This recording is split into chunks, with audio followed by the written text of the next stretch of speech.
Bonjour à tous et marhaba de cette semaine en Turquie. L'attentat terroriste qui est survenu dimanche dernier à Taksim a immédiatement ravivé de mauvais souvenirs. Une série d'attentats juste avant les élections entre juin et novembre 2015.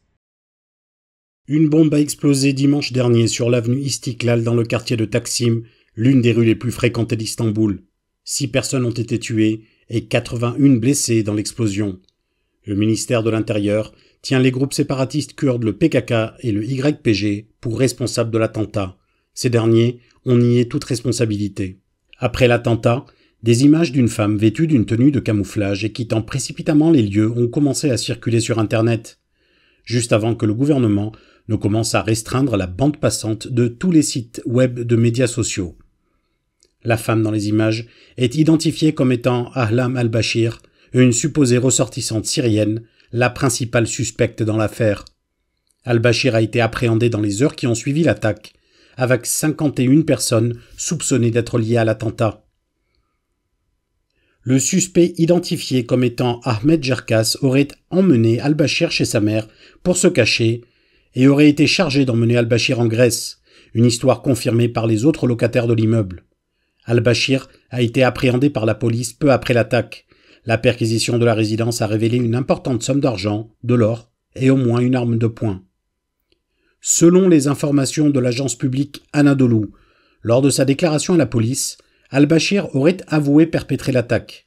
Selon les déclarations des autorités, Al-Bashir aurait avoué avoir rejoint le PYD et le YPG en 2017.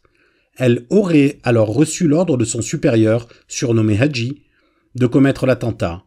Elle aurait traversé la frontière depuis la ville syrienne d'Afrin il y a 4 mois, en se faisant passer pour la femme d'un autre suspect recherché, Bilal Hassan, qui travaillait dans une usine de textile clandestine.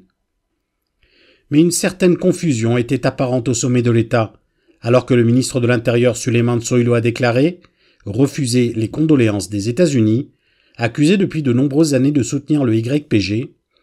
Le président et chef de l'AKP, Recep Tayyip Erdogan, s'est entretenu quelques heures plus tard avec Joe Biden, qui lui aurait présenté ses condoléances. Les informations relatives au dossier sont à prendre avec beaucoup de prudence. Les réactions ont été nombreuses à cette attaque, tout comme les questions qui ont été posées par différents acteurs politiques. Selahattin Demirtas en fait partie. À travers 11 questions, il a questionné la sincérité des autorités dans cette histoire. Après l'attentat de la rue Istiklal, un lieu de commémoration a été rapidement placé sur le site de l'explosion. Le gouvernorat d'Istanbul a décidé de retirer les pots de fleurs de la rue, décision critiquée par le maire de la ville Ekrem İmamoğlu. Ce dernier a rendu visite tous les matins des jours qui ont suivi l'attentat pour remonter le moral de ses administrés. La rue longue d'1,5 km a été ornée de drapeaux turcs. Lundi, des funérailles ont eu lieu pour les victimes de l'attaque. Les 6 victimes étaient une mère et une fille de 15 ans, Arzu Özsoy et Yağmur Uçar, un père et sa fille de 9 ans, Yusuf Meydan et Ecrin Meydan. Également, Adem Topkara et Mukaddes Topkara, un couple qui laisse derrière eux leur fille de 3 ans. L'attentat a été unanimement condamné par l'ensemble de la classe politique. L'ex-coprésident du HDP Selahattin Demirtas, emprisonné depuis plusieurs années à la prison de haute sécurité d'Edirne, a tweeté le soir de l'attentat « Quel que soit son but ou sa justification, toute attaque visant des civils est du terrorisme sur le plan du droit, de la politique, de la morale ou de la conscience. Nous ne pouvons jamais l'accepter. » Quelques jours plus tard, il a publié toute une série de questions sur le site d'information T24 visant à remettre en cause la version officielle. Demirtas a posé 11 questions dans un article intitulé « Le massacre sauvage d'Istiklal, je ne fais que demander ». Après avoir rappelé qu'un policier s'était fait arrêter quelque temps auparavant à Hakkari avec 52 kilos d'explosifs, Demirtas a demandé « De qui ce policier s'est procuré 52 kilos d'explosifs?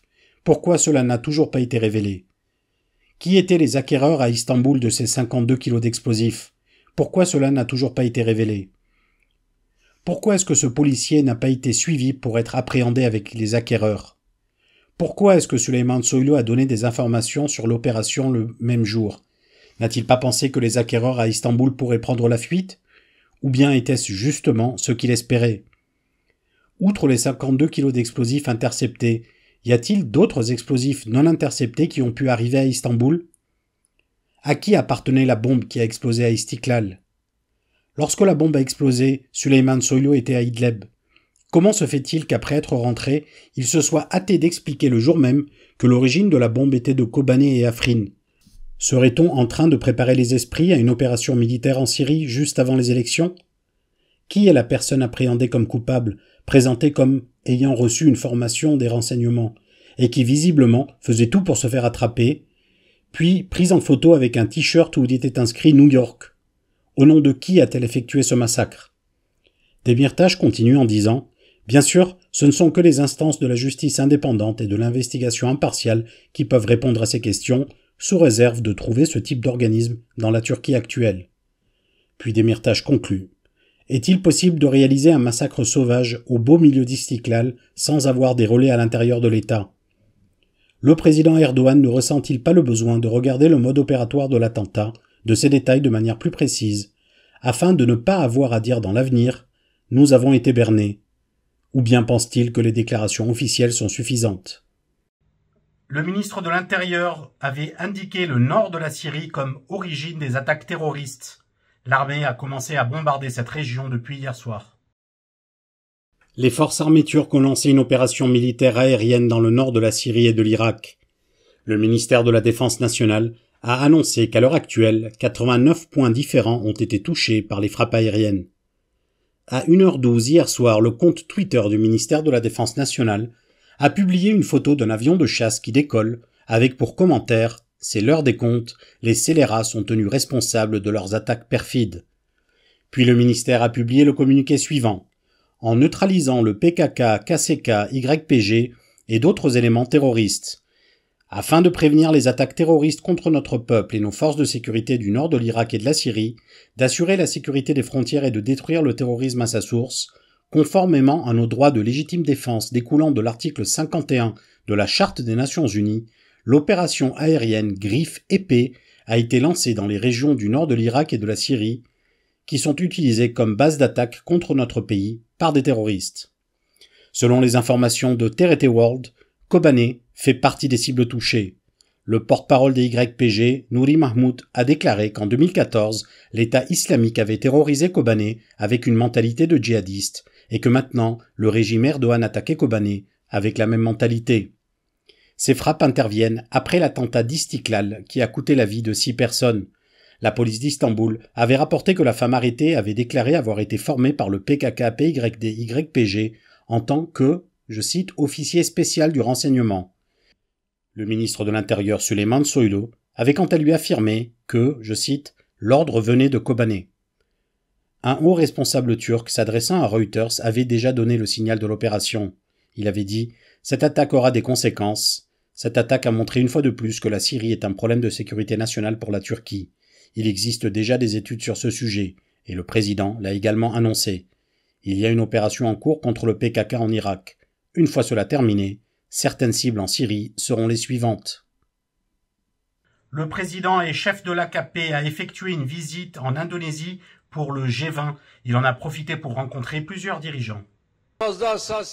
Le président et chef de l'AKP Recep Tayyip Erdogan s'est envolé pour l'Indonésie afin d'assister au sommet annuel des dirigeants du G20 en début de semaine. Au cours de sa visite, il a rencontré son homologue américain Joe Biden lors d'une réunion à huis clos. Erdogan était accompagné du ministre des Affaires étrangères Mevlut Çavuşoğlu, du ministre des Finances Nureddin Nebati et du ministre de la Défense Hulusi Akar. Avant de partir pour l'Indonésie, Erdogan a déclaré aux journalistes que son programme comprenait l'accord du F-16 et l'extradition de Fethullah Gülen. L'organisation fondée par celui-ci est accusée d'avoir organisé le coup d'État du 15 juillet 2016. Alors qu'Erdogan s'apprêtait à rencontrer Joe Biden en Indonésie, son propre ministre de l'Intérieur Süleyman Soylu était devant les caméras pour accuser indirectement les États-Unis d'avoir soutenu l'attaque terroriste qui avait eu lieu dimanche. Après le sommet, la direction turque des communications a fait une déclaration sur les sujets abordés par les deux dirigeants. Selon le mémorandum, les deux dirigeants ont parlé de coopération commerciale et sécuritaire entre les deux pays. Il comprenait également les condoléances de Joe Biden pour l'attaque terroriste que le ministre de l'Intérieur Soylu avait rejetée par avance. Biden a également remercié Erdogan pour ses efforts de médiation dans le conflit russo-ukrainien. Les deux dirigeants ont également discuté de l'admission de la Suède dans l'OTAN. Le programme d'Erdogan pour le sommet a inclus également des rencontres avec le président indonésien Joko Widodo, le prince héritier saoudien Mohammed Ben Salman, le président français Emmanuel Macron, la première ministre italienne Giorgia Meloni et le chancelier allemand Olaf Scholz. L'opposition continue désormais son rituel bien établi, une réunion de plusieurs heures ponctuée par une déclaration écrite qui est bien loin de provoquer un entrain. Mais promis, cela va changer, selon eux. 5 partis d'opposition de droite emmenés par le principal parti d'opposition de centre-gauche, le CHP, ont continué les consultations qu'ils ont entamées depuis plusieurs mois. Surnommée la table des 6 en référence à la table ronde autour de laquelle ils se réunissent, l'alliance en gestation a tenu sa réunion la plus longue et la plus conséquente le 14 novembre dernier. C'était au tour du parti d'Ali Babajan, le Deva, de jouer les hôtes.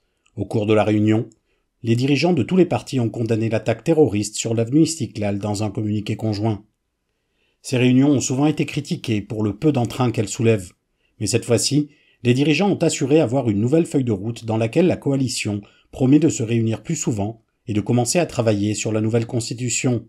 Serap Yazıcı, une professeure de droit et commissaire à la loi du Parti de l'Avenir, a déclaré qu'ils avaient près de 100 nouveaux amendements sur lesquels la table des 6 s'était mise d'accord et que ces nouveaux amendements seraient annoncés le 28 novembre. S'adressant à Mediascope, la professeure Yazıcı a déclaré « Nous avons préparé une constitution qui ramènera la Turquie à ses idéaux formels, principalement la séparation des pouvoirs, l'état de droit, les valeurs démocratiques et humaines. Nous avons discuté de ces nouveaux amendements sous tous leurs aspects. Nous avons pris en considération les constitutions d'autres pays, les précédents de la Cour européenne des droits de l'homme et les anciens projets de constitution. Quant au nom du candidat commun de l'opposition contre Erdogan, toujours rien. Ces réunions sans grande énergie, ponctuées de déclarations prudentes, exaspèrent une partie des électeurs de l'opposition, sous le regard amusé des dirigeants de l'AKP. Son vice-président Numan Kurtulmuş a déclaré, je cite, « Que fait la table des 6 ? Ils se réunissent. Ils ont fait 8 réunions. Est-ce que quelqu'un ici peut se rappeler de 8 phrases qu'ils ont prononcées? Une phrase par réunion? Non. » C'est tout pour cette semaine. Merci de nous avoir suivis. À la semaine prochaine.